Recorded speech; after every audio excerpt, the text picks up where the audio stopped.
What is up, guys, and welcome back to the Sweat It Out podcast. If you want to be successful, look inside. We don't like sitting in the discomfort. Then all of a sudden that day came when I got $20 and 2 free drinks to do a show, and I was like, oh shit, here we go, baby. You know? Thank God she hasn't caught a chicken yet, because she'll tear his head off. Don't be soft. That patience is key. If all my friends are winning, then it's going to make me want to win more.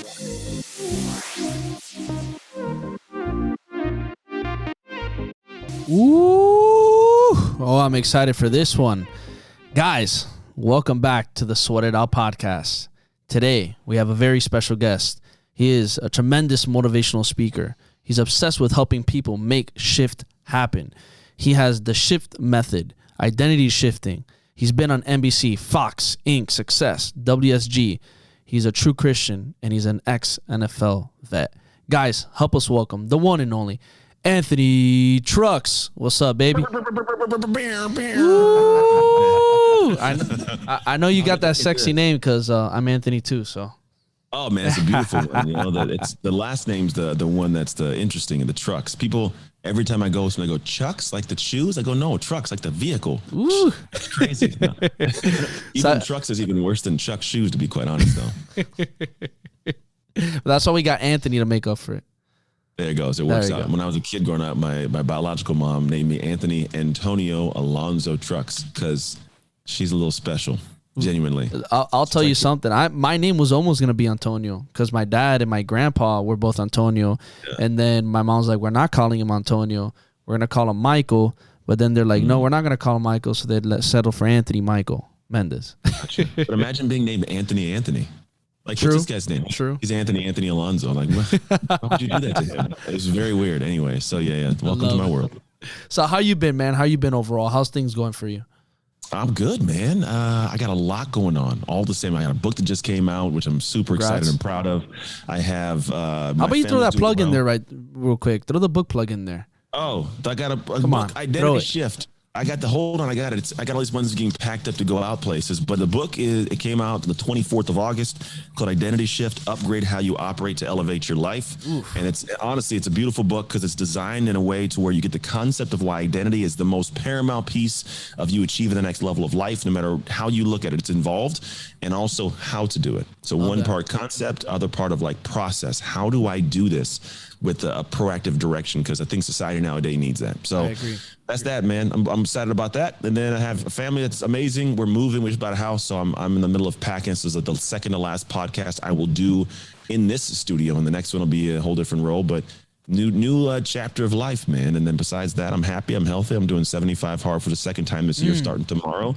So I'm going to drink some beer tonight and have a whole bunch of sweets. Wish you the best. All right. Because I don't get to do any of that tomorrow. And yeah, man, that's it. Dude, I'm telling you, that 75 hard stuff, it's legit. I did it once. It's legit. I lost 37 pounds January 1st. Well, December 31st, 2020, I was 249.8 pounds. I was like a sip of water from 250. So I say 250. And then in 75 days, I got down to 212. And just so you know, 250 isn't like a regular weight. Like I usually floated about 225, 220 right now, which I'm at weight right now. So I was fat. I was like, this guy. So my wife, she would touch my belly and go, "You're so tight." She'd say, "You're so tight." I was like, anyways. Look, man, I remember when I used to weigh 225 playing football, so having to lose all that weight. So I know. So tell me a little bit about you and your journey, man. How you got things started, and basically where you're at today through that journey of yours and that success you've been able to build up. Yeah, man. So yeah, it's all that cool stuff you listed, but it doesn't start there, right? It's it's a part of the journey, but it started in a detrimental place, we'll call it, not so fun. And we all have moments where we start in these areas. And so for me, it started with being given away at 3 years old in the foster care system. And back in 1986 when this happened, it wasn't a good space. There's no video, no social, there's no communication. So I was what's called a paycheck. As long as I didn't die in these houses who would starve me, beat me, torture me, they got a paycheck for me. And so I bounced around from house to house, and in like 3 years, I went to 5 houses, and they treated me so horribly. Man, I was made to chase chickens to earn meals. I was put in shopping carts, pushed down hills, forced to lick the bottom of people's shoes, like torturous, weird stuff. And then at 6 years old, landed my family. It's my current family. The weird dynamic there is we were really, really poor. And we grew up in a non-diverse area. Like there's nobody who looked like me, and my whole family was white. So I'm the only black person in an all-white family in a space where like nobody looked like me. It just was crazy. So I grew up not only like not feeling loved by my real mom, but feeling like I didn't matter to the people that were taking care of me, but I also grew up not feeling like I mattered or existed in a space where anybody like belonged. Like I didn't belong. So my entire childhood, for the most part, was this unsettling, just like ball in the pit of your stomach experience. And I also, because I'm in foster care, I wasn't adopted until I was 14.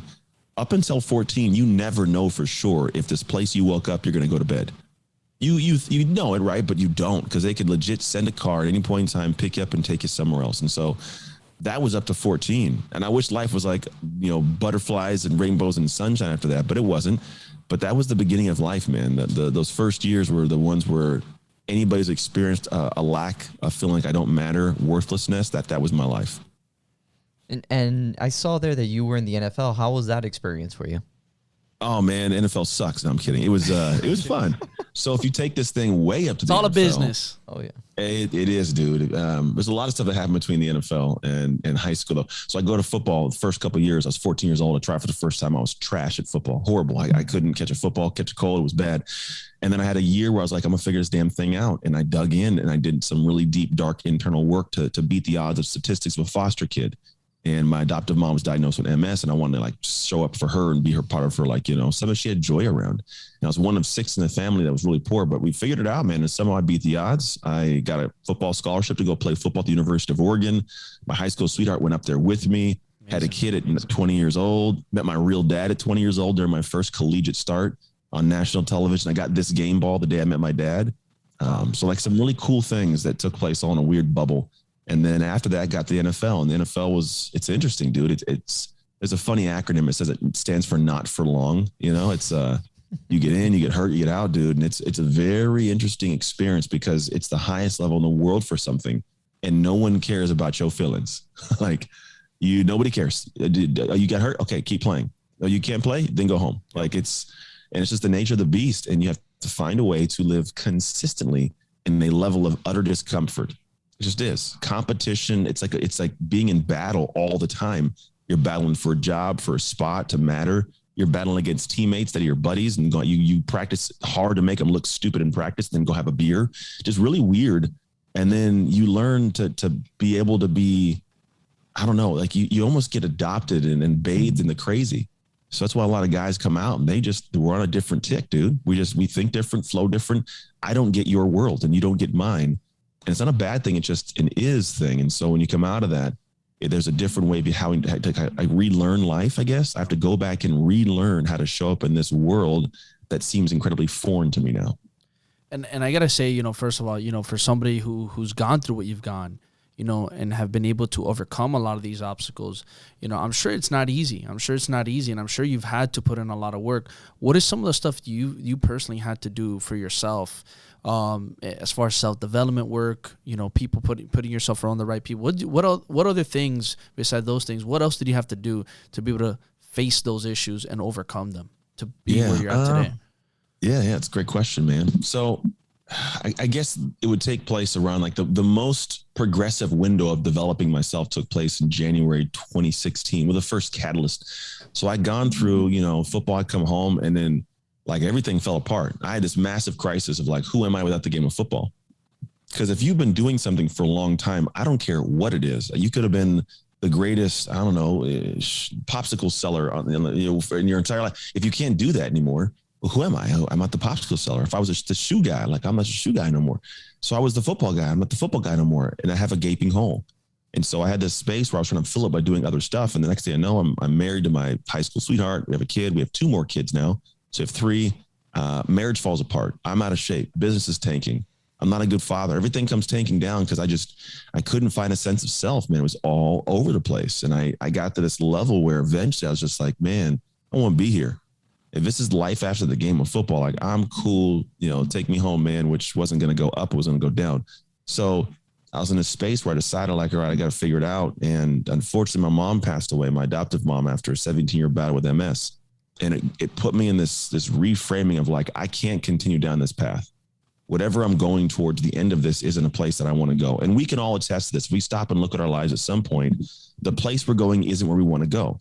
Now, it could be a decent place, but I want great things in life, man. I just do, which means if I'm not actively taking a look at where I'm headed, I'll just go down that path and go, oh, man, I could have been over here. And I was just doing this because that's what the world wanted, or it was cool, right? I was lazy and I just didn't want to work real hard. So for me, I was going like not even closer. I was going in a bad direction. So like, I got to change this. And so I woke up a year and a half after my mom passed, and I finally had the moment that was the one that made me like, all right, this is enough. And I look in the mirror. It was like New Year's Day. I woke up next to some strange woman who didn't even speak my language. It was a purely lustful thing. I'm hungover. I got hookah smoke because we did hookah the night before, just all this stuff. And I'm like, bro, I hate you. I was just like, I don't like this guy. He's not a good human. I would not want my daughter to be with a guy like this ever. My boys, I would hate if they were acting like me. My mom wouldn't be okay with this. My God wouldn't let me into heaven, man. So I was like, something's gotta adjust. And that was the moment where I was like, all right, I'm swearing it all off. So I swore off woman, just lotion. I then went into my world. You caught that? He caught it. I got it. I went into my world, bro, and I just did my thing. And I had to dig in and really figure out who I was. And here was I realized I was the common denominator in all of my problems. I existed within all of them, whether it was I was allowing it or the cause of it. And when you do that ownership, it pulls the ego back, because the ego is a big issue it's everybody's issue. I call it EGO, everyone's greatest obstacle. It's ego. Because if that's in my way, I won't give myself permission to improve. So I finally said, all right, I got to figure this out. Can we talk a little bit right there real quick? And I don't mean to stop you, but I would love for you to, dive a little bit into the unhealthy and the healthy ego. Like, what's your take on that? Like, how do you go around that? Yeah, well, we all have an ego. I don't know if there's an unhealthy or healthy. I think the ego in and of itself protects the identity it has in place. It by actions, right? My ego will protect my current identity by the actions. And so what it looks like is if I identify as a NFL football player, right? Like I did. Well, great. I go to practice. I lift weights. I read the playbook. I run to get in shape. Like I'm watching film. I'm eating healthy. I'm doing that, right? Boom. That is the actions I take so I can identify as, look at me. I'm a monster big. I go to practice. I play well. I'm a football player. However, part of that identity also includes parts that suck, which would be like, I'm better than you because I play a football game when I was a young guy, right? I'm 25. I play in the NFL. You ain't nobody. What, you work at the Home Depot? You think like this is just dumb, egotistical thoughts. And so it protects the identity that would look down at people sometimes, nose in the air. Or the guy's like, I don't need no help. I got this. I'm self-made. That's part of the same identity.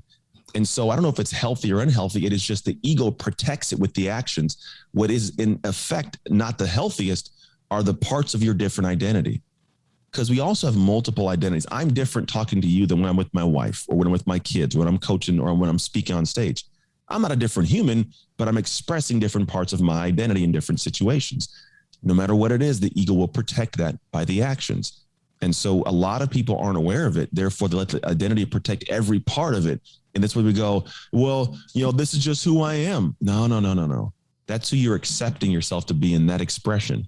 And if that's who you're going to accept, then I can't accept to spend time around you. I'm sorry, right? It's a nature of it. So it's not a matter of letting the ego be in control and always be in the thing, protect everything. Every once in a while, you must realize there are chinks to your ego armor. And if you don't take care of the chinks, you will get killed.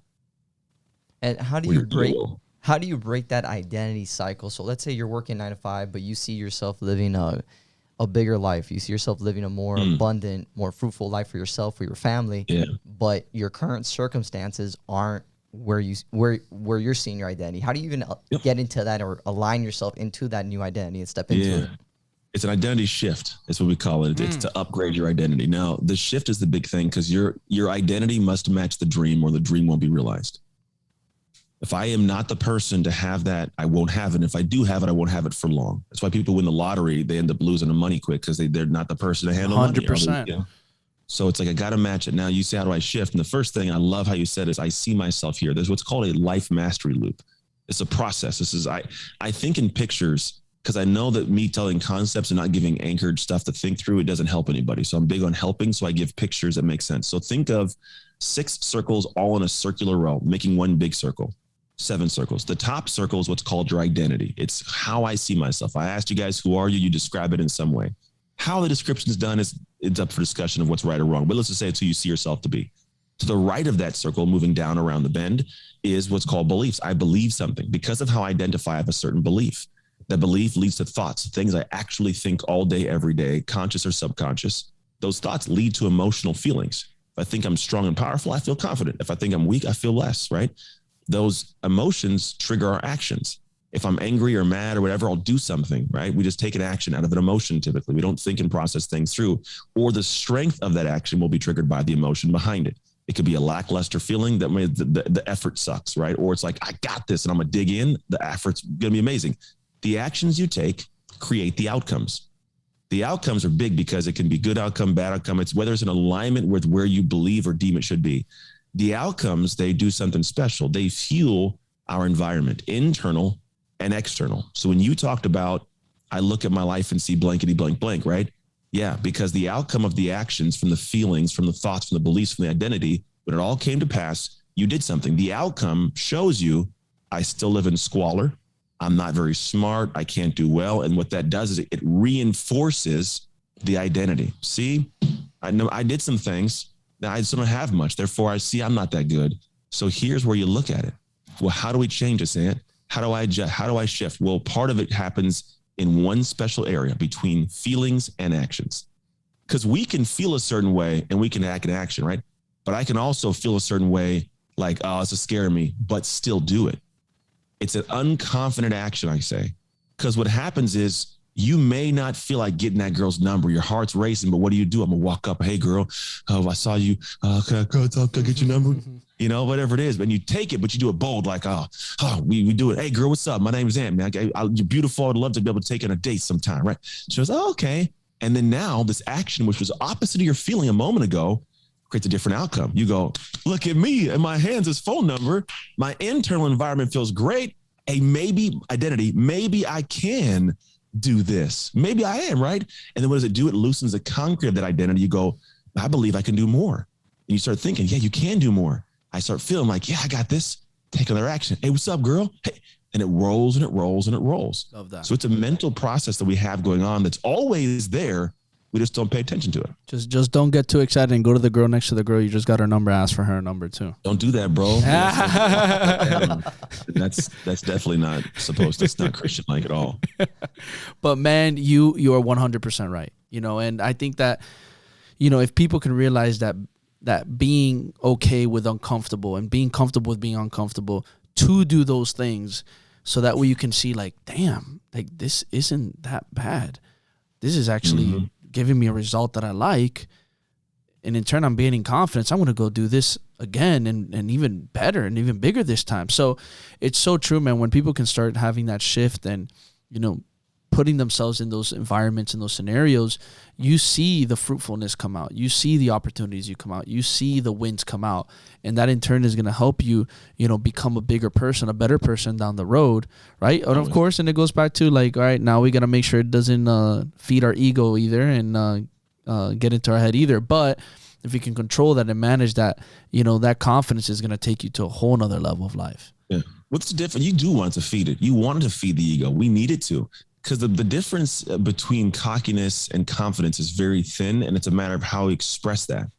I can express confidence. Like, I'm going to tell you, I am damn good at what I do. I hop on a stage, I melt faces and serve hearts. I'm good at podcasts and talking, but I do it because I love to serve the human heart. It's not this cocky, like, I'm the best and no one can. There are people that are way better than me, people that are doing things that I could never do. But I'm confident in what I do. So I show up in a way that serves the people I'm supposed to serve, but it's not to deter or take away from anyone around me. It's understanding, like, if I express out of my identity that I have taken actions and I feel great, if I express that in a way, it's like, look, I know my worth. I know I'm great, but I see you too. What happens is I'm expressing the good part, but I'm not letting the ego protect the part of me that's like, yeah, I'm better than everybody else. I could do great things you can't touch, right? No, bro, kill that. I don't need that. Like, I need the part that's like, I see you. Hey, keep hustling, homie. Like, I love everybody building and growing. It's the balance. And most people don't have that. They just see it as it's black or white. It's, I'm great, you suck. No, we're all great at great things. I could never do what you guys do the way you do it. You can never do what I do the way we do it. That's the beauty of life, Uniqueness. Uniqueness, 100%. And now I want to talk a little bit about social media because and get your opinion on that. Do you feel that, social media has enhanced a lot of these, I guess issues you would say where people, tend to say like, man, but this person and that person and this and that, before social media, do you think there was a huge separation between now the people today watching social media constantly and putting themselves in that mindset process of like, well, this and more, and I'm better than this because of this, and because that person is better than because the name right here, because they have entrepreneur. Do you feel that because of social media, and obviously granted there's a lot of good things too, but do you feel that it's also played a part in that? Well, a massive part, man. Back in the day, you didn't know anything. I mean, back in the day, we're talking like back in the sailing days, well, not like when they were selling my people around, but you know what I'm talking about. Same time. Anyway, so there's a bad joke. Nobody got it. We're going to keep it here. Keep it straight, people. So back in the day, if you were famous, you were known by like everybody in your town, right? Which let's say it's a big town, 1,000 people. Oh man, the shanty huts and everything. And like people go to the harbor, right? And if you were like a famous guy, you might leave your harbor and you might go on a boat as a sailor or like a pirate, right? And you go out to the world and do your thing. You might meet a couple more 1,000 people. And that has a certain effect, but like everybody doesn't know you. The whole world doesn't know you exist. Nowadays, everybody knows you exist. Everybody can see you. Everybody can build. You can all grow. And it's crazy with the amount of eyes you can get. And then you start saying, how do I get them all to like me? And I think it's the biggest problem with society is there are those who get and those who don't. Kanye West knows everybody doesn't like him. Let's just put it that way. I'm going to leave it out there because the dude's stupid confident and he knows this. Stupid confident. But the funny thing is, Nick or Sean or Susan, they put something out and they get so eaten up if somebody says, I don't like this video you posted. Bro, do you know how much hate other people get? And it's just because they have an experience. But here's the reality. Kanye has ridiculously loyal people who love him. Mm-hmm. Ridiculously. And I look at it and go, how'd that work? And I go, oh, it's simple. Because he said and was clear so much so about who he is that he was clear enough to have people hate him. But if you aren't clear enough for people to hate you, you will never be clear enough for people to love you. Powerful. That's very powerful. And especially now social media where everything is reinforcing and the platform, the algorithms. If somebody really likes you, it's gonna be reinforced over and over again. Yeah. And so we're in a completely different time. And then sometimes it keeps you away from posting actual good content or content that you really want to post out because you really think, oh, this is the only shit that people like to watch or see. And then you're not even yourself anymore.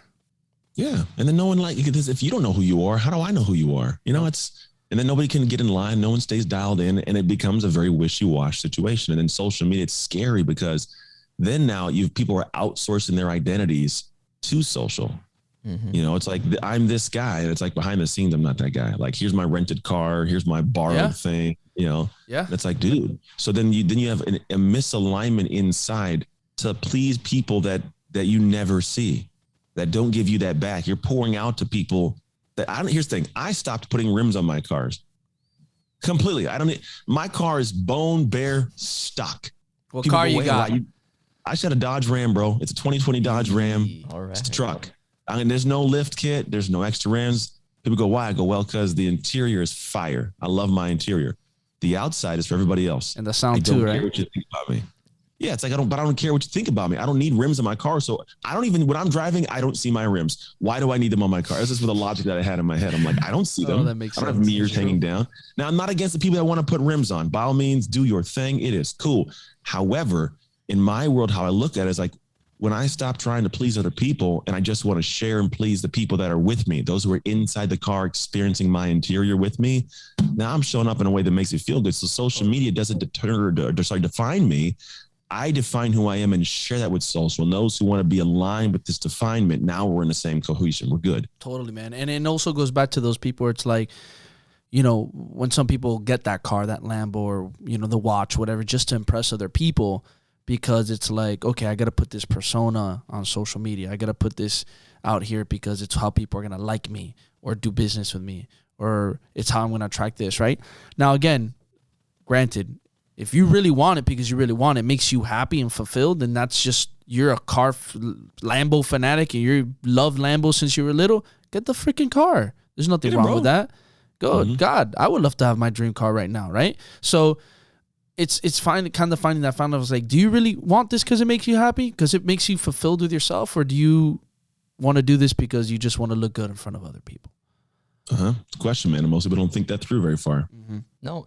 And let me ask you this. So when you had your own identity shift, how did you handle that? And I'm going to talk about specific periods, because I know you've probably had a couple, but when you were transitioning out of the NFL back into the regular, I guess, civilian life, if you want to call it, how was that transition, that identity shift you have to make? Because you were the guy on campus, right? Oh yeah, man. You the dude, man. It sucks. It sucks. Don't tell me. I mean, you feel like somebody kicked you out of your house. And I'm going to make this make sense for everybody. We all throughout our lives have built this house of who we are. Just happened. This is the house you guys are living in a house of who you are, and you feel warm and comfortable. You love the blinds and drapes. The floor is all yours, right? Imagine if somebody kicked you out onto the street and you're homeless. Like, what the hell? Like, which means I lost my identity. I can imagine if you could never do the podcast again. Imagine. You'd be like, what? I can't do what? But I've spent so much time and money, and I've researched stuff, and I've talked to people, the emails, all the stuff I've built. You'd feel like a homeless person. Like, I'm out in the streets, I got nowhere to go. And what happens is we do what homeless people do. We drink it away, we smoke it away, we drug it away, we sex it away. We beg for people to accept us as this person. We don't even like us. It's just weird. Think about it. Like, actual metaphor. It's actually real though. We do that when we have no sense of who we are. So I did that. I would go to the gym in the morning, train people, and come back, drink a 6-pack of beer, and then go back and do work again. Be like, hey, be healthy. I just got done being drunk. It's this weird dynamic, and it feels out of place. And here's when you talk about hard. Here's what people don't do. They don't realize that the best way to make that shift, to transition, is not to go from where you are and being kicked out of the house. Because that happens when I get cut from football, I'm booted out of that identity. Can't do it anymore. I'm homeless and I'm hanging out doing stuff I don't like. You got to go build another house. The problem most people have is they are afraid of being homeless. They won't leave who they are because they have no other house to go to. And so for me, it's like, well, if you get thrust out, go build now. Go build. Go put bricks down day by day. Build bricks so you eventually move into a new place of, this is who I am, right? But if you're going to purposely do it, to proactively do it, great. Leave your house, go build that house, and come back and stay in this one until you go one day, you know what? I'm leaving this job because I got a business over here to build. Totally. You know what? I'm leaving this relationship because I feel confident in who I am outside of a relationship. I'm okay being single and not having to have a guy or a girl with me, right? So we have this back and forth where most people aren't realizing it's not a death sentence. We think it is simply because we haven't built another place to stay and we don't want to be homeless. Yeah. And then find those tools that are going to help you build a strong house, right? Find those tools that are going to help you reinforce that house every single day. Because, I think another thing too, a lot of people, we get easy or comfortable and we forget that we have to continue to grow. We have to continue to surround ourselves with the right people, self-develop, get the right information, right? Listen to individuals like yourself, to continue building that house every single day, that we want to reinforce, right? And then again, who knows? That house might come down. We might build another one after that. Yeah. And there's nothing wrong with that. Great. I'm moving. We're moving right now in the middle of a move, right? I've in the last 17 years moved every 2 years. All right. But what cool stuff are we keeping from here? Because there's some cool stuff in this house. Oh, this is everything. And what you see here is all going to be here. The lights and everything. However, these black shelves, they're going to go away. They're going to be nice wooden, straight down shelves with neon lights behind the books coming up and glowing. It's going to be fire, dog. Damn. It's going to be all wood. This gray you see right here is going to be actual, you ever go to the massage parlors and they have those stones on the wall that are all pretty? That's what we're doing. It's going to be nice stones in the back with brown. Oh, man. That's you sharing the experience with us, man. I can't wait. Bro, I like designing. I do it all myself. I'm a very. Oh, you design too? No, I just do this. I made this design. This you see is me. I made this from my head, and then I ordered on Amazon. No wife, no other people. No. Do that. My wife is worse than me at design, I think. I'm dead. Most women are good at that. She's a tomboy, bro. She played soccer. Does she listen? Does she listen in? No, she's not hearing me right now. She's not listening to these. Okay. Yeah, no, but she's not a design person. But this studio, I had an idea. And I made it. What I did also was I thought through what it could look like, and then I went to Amazon. Everything's from Amazon, but the neon lights and one piece of plastic you can't see. But the things that are here, there's black stuff. Amazon shelves or Amazon, everything's Amazon except for the helmet up there. The neon lights, and I know how to build things with my hands. And then all the technology, the whole studio is all me too, man. I Google a whole lot, YouTube things, watch videos, so you can't see it, but I got multiple cameras, 3 screens, a monitor screen, a laptop, the roadcaster. It's all here. But this is part of who I am. Talk about identity. I identify as this. I own this as my human. So my ego will show up in a way of it's got to look fresh. And then, yes, start talking about the new house. We are physically going to a new house, but it also becomes a metaphorical new house for me also, because it's a new step. It's a new stage. We're going to put down roots for 6+ years at minimum in this place. So I'm actually stepping into a new stage of myself too. I'm building a new house of the guy who's going to be anchored somewhere for a while. What are you looking forward to the most in that next chapter of your life? I'm looking forward to being able, well, if I'm being transparent, I like the idea of people, and I want people to be able to come. Right now, the way the studio is in my house, like you can't really do a full, like other people in the room. The next place has a room that's 3 times this size, so I can actually do a full studio in the house. That's one thing I'm really actually happy. But then also I'm happy that I get to be able to have this place where my kids can go to college and come back and know it's the same place to come back to. That's awesome. Oh, that's amazing. Like, yeah, that'll be, I want to say it's a forever home, but I like it. It really might be. It might be the place where like no one ever moves. Like we don't rent this. We have like 5 or 6 I think this is our 6th property, but we don't live in those ones. Like, you know, so this will be the one where like we're going to live in it for a long time and we won't rent it out and nobody will move in. It'll be our home. Like tear down walls, build it out, paint it. I'm doing all my own stuff. Never have done it before. So I'm excited to be able to make this place like roots. Google and YouTube Academy. That's what I always say. Yeah. Where are you located, man? We didn't even ask. Where are you located? Oh, man, I'm in the San Francisco Bay Area. Where you guys at? Ooh, Miami, baby. Miami. Miami. I've been there. I went to South Beach one time. My son was walking around and goes, why do these ladies all look like this? They just want to take guys home? So, yeah. Yes, son. That's exactly. He was 11. And I was like, you are dead on, son. I love it. Now he's going to come back when he's 18 or 21. I hope not. But hey, they all their journeys, man. I just sit back and hope. You're like, I hope not. You're like, stay at the home where you come back after university. Yeah, we'll see. Hey, it is what it is. Oh yeah, and you know when I'm thinking about it, we're talking about trialing in San Francisco. How has COVID impacted your life and what you're doing right now? Man, in a few ways, but nothing crazy. So I've always been good with the Zoom and video stuff. So when it all shut down, I felt like Bane and Batman. Like, oh, you adopted the dog. I simply was born into it. You simply adopted. Like I just known Zoom since like 2015. So I'm like, well, you guys are freaking out. Click this button. I was like the Zoom king, you know? But then it did suck because I was a speaker primarily, like if you aren't on stages, you're unemployed. Yeah, right. So I'm like, oh, how do we do this? And then I had to figure out, how do I continue to make money when everything shut down? Now, the good thing is I made more revenue in the pandemic than I had pre-pandemic. And it was because I identify also as a guy that's a problem solver. We have 5 specific company values. And one of them is we make shift happen no matter what. So my brain tunes to like, hey, one of our company and family and human values are, I make things happen. I make shift happen, period. What we got to figure out? Okay, let's figure it out. I'll give myself a few minutes like, this sucks. Then I go, all right, what's the solution? Because if I don't, then I don't find the solution. So for me, when it all hit, I was like, I got to find a way to do things. So I was like, well, people are on Zoom, but people aren't on Zoom. Like I could be on Zoom with a whole studio and the mic and the dialed in camera. I'm like, what if I just get ahead of the curve, man? So I went and I dropped probably at the time, there's about 10,000 in the studio. In time, I've probably put about 20 in total now. I was like, I'm going to have the freshest studio. So if somebody's like, I need a virtual presentation, I got you. I didn't even know how to do it in the beginning. And so I was like, I'm going to do it. And then I went out and created presentations. I found software that does different stuff. I made cool, like things I could do in chat. I thought through it because that was what my brain needed to do. So I pivoted. Now I could do, as opposed to where I could do 1 speech in a day, but I was doing like 2 and 3. Damn. And they were paying like a half, up to half what my typical fee was or more. So I'm like, dude, I'm making more today than I did the last 3 weeks if I was traveling week to week to week. So like, and I seriously walk out to the studio and sometimes I'm in shorts. I'm in shorts right now. I've done a couple in underwear because I'm like, it's kind of hot. And then I'll do my thing and I'm back on the couch.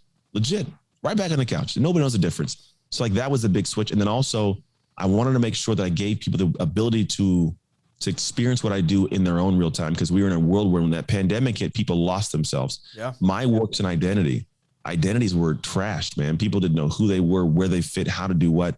So I was like, well, now's the time for my method, the shift method, to really come to light and help people. Because if you can get to that point where you understand who you are, well, now you have a different control over your life and things operate smoother. So I took my coaching program and really pushed it out to the world. And I've helped a ton of people. I've had clients out of the blue with nothing, the same pandemic situations, make $95,000 in like 4 weeks off a new program or new idea by plugging in where the world needs something and knowing who that person, like, who am I? How do I show up? So when everything hit me, I was like, let me get online. So I'm still speaking, but online, and let me take my method and make it broader for people. Love that. And are you still doing that coaching program? Yeah, man, it's called the Shift Method. It's actually even way more in depth now. You got a whole app and everything dialed to it. So my work, plug it in here. Yeah, plug it in. It's plug it in. Where can they find it? Oh, you can go to anywhere. You can go to Anthony Trucks on Instagram. If you want to go and really find out to Anthony Trucks on anthonytrucks.com, and then go to the coaching programs, you'll see it. It's this thing where I try to explain to people it's not a bunch of information, because nowadays people get this onslaught of info. And I believe the issue is we don't have identity match the dream. And the issue is because I don't have a skill set to get into the zone identity. You guys play sports at all? Yeah. So you know, like the zone. We talk about that like athletes in the zone, right? We're in flow. We think it's just athletes, but it's everybody. I mean, military people get into it. Moms get into it when they're taking care of the kids. Like I'm in that flow zone, right? Most of us don't know how to get into it or stay in it. So like we're good for a week or 2 weeks and the diet falls off. I'm functioning. My schedule's good for a week. And then I'm like, next week I suck. We don't stay in it for a long time. The people I know, bro, they are never out of it. They're in it. It's a part of who they are at an identity level. So I was like, well, how do I get there? And I realized that a lot of people don't have a skill set. They have this issue where they have a dream, but no vision. Like they know the city, but not the address, you know? And so I was like, well, people don't have a good vision. And if they do have a clear vision, there's no idea of the path to get there or how to create one.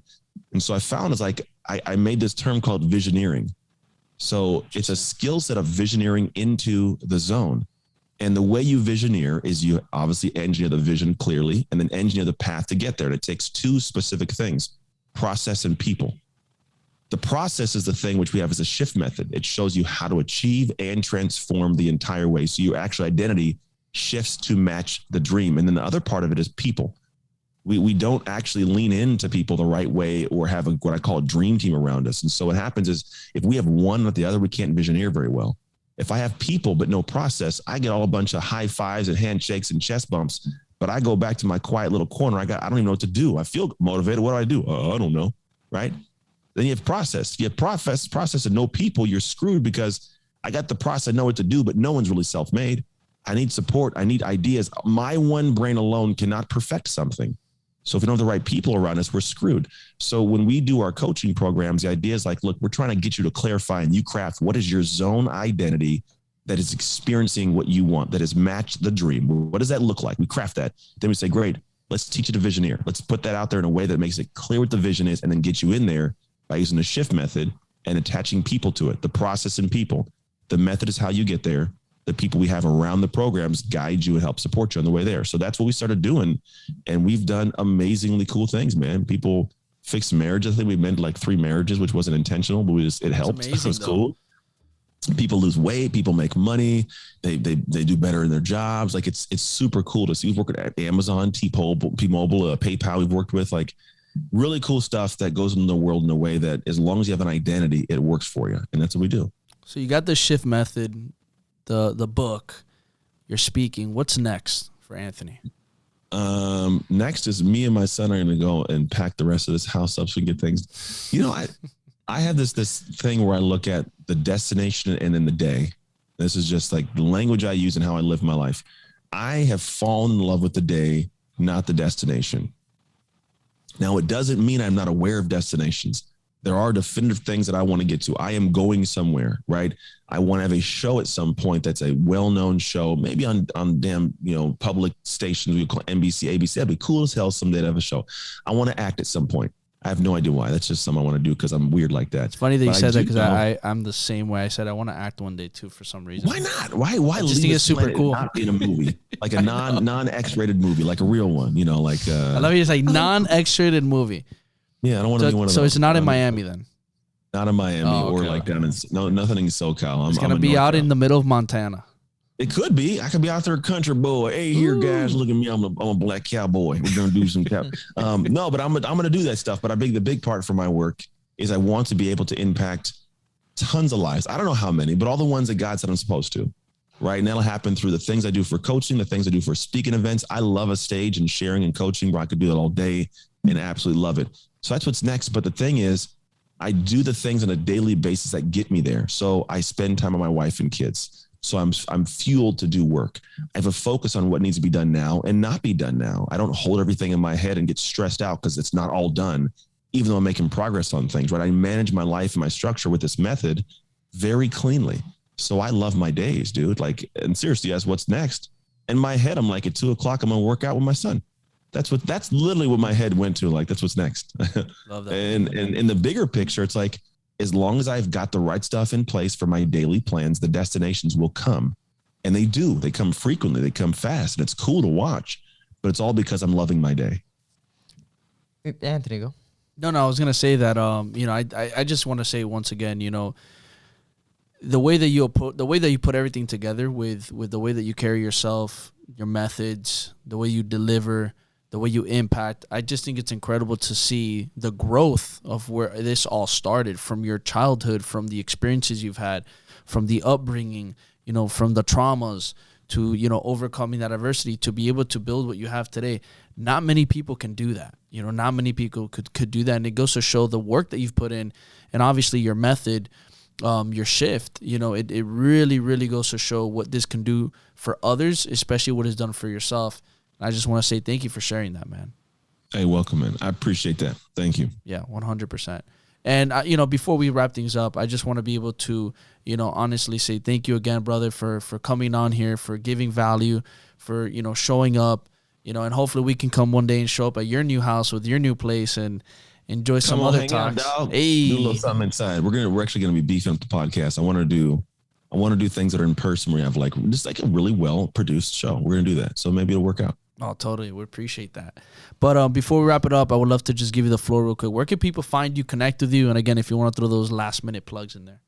Yeah, man. I mean, I figured to plug things is what it is. But if you go to Instagram at Anthony Trucks, if you want to grab the new book, IdentityShiftBook.com. And if you go to step 3 after you buy the book and come back to that website, use the code LIVE, and then you'll get a free audiobook, a free workbook, and a free digital book. So you can consume and actually do the work the book shows.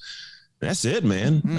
If anybody wants to talk to me directly, I have there's a text community. If you go to textanthony.com and just message whatever you want, and then like, hey, this is so-and-so. I heard you on the Sweat It Out podcast. Cool. Like, I do go in there and give back. It's not frequent because I have a busy world, but I do give back to everybody. He definitely does. This guy will definitely give back. You see it all the time on his page. So I know I'm going to give it to Brian real quick. I know before I jump into a little quick burn around like I do with all my guests. So Brian, if you want any last minute words. No, Anthony, it's been an honor to have you here, especially with your experience and what you've gone through. I know that listening to a few things from yourself, I'm definitely in that identity shift myself at this moment. So I really appreciate hearing what you said, because it really hit a nerve for me myself right now. Good, definitely got to get that book. Oh, yeah. Definitely. Yeah, man, we'll get to you. Just you got to get a book, man. We got to get that done. That's it. I got to have a little smile face on there from Anthony, though. Oh, yeah. Little signature. I got to figure it out. I get a lot of requests. I'm going to find that out. We have some I send out. Love it. We'll get it done. No, I appreciate that, man. So quick little burn around, all right? Quick little questions. All right, number 1, what was the craziest experience you had in your football career? Craziest experience it was New Year's, like I don't know what year, it was 2008. Yeah, 7 into 08. And there was a car full of cheerleaders from a local college that had come for some reason. They were all of age. And I was with my wife. I was actually married at the time.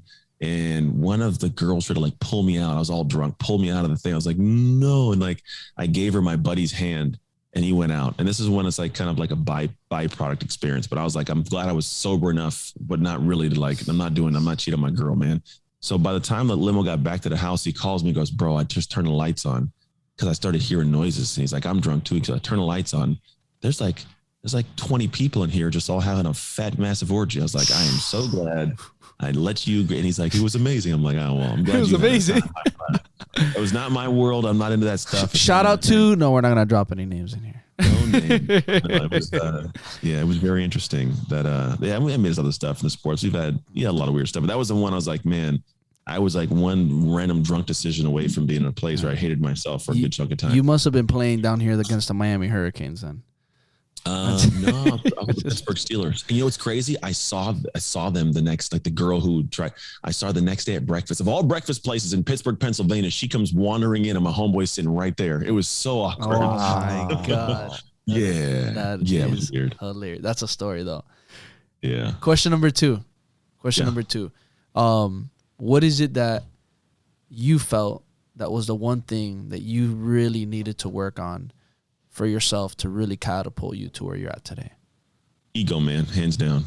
Ego. Because if you don't, you will never give yourself permission to get better. So the moment that I could control that thing enough to be like, even now you got to deal with it. Like, oh, all right, yeah, don't deal with that. Like having control of my ego in a way that allows me to not feel like I am nobody because I failed at something, right? It's just whatever it may be. I can manage it. Therefore, I can manage my life better. Love that. And last question. What is the biggest piece of advice you can leave off to all our listeners today in one single sentence? A single sentence is your identity must match your dream or the dream will not be realized. Boom. You guys heard that from Anthony Trucks himself. Guys, the most important thing is you grab one single thing today that you learned and go applying it and take action immediately. Yo, Anthony, really appreciate you. Guys, if you really got value out of this podcast, please show some love. Like, subscribe, comment, share, drop a rating, leave a review. And please do the same for Anthony because he's doing some amazing things. And I can't wait to be able to see the future podcast location that he's having and be part of that hopefully one day. So, brother, really appreciate you. Till next time, guys.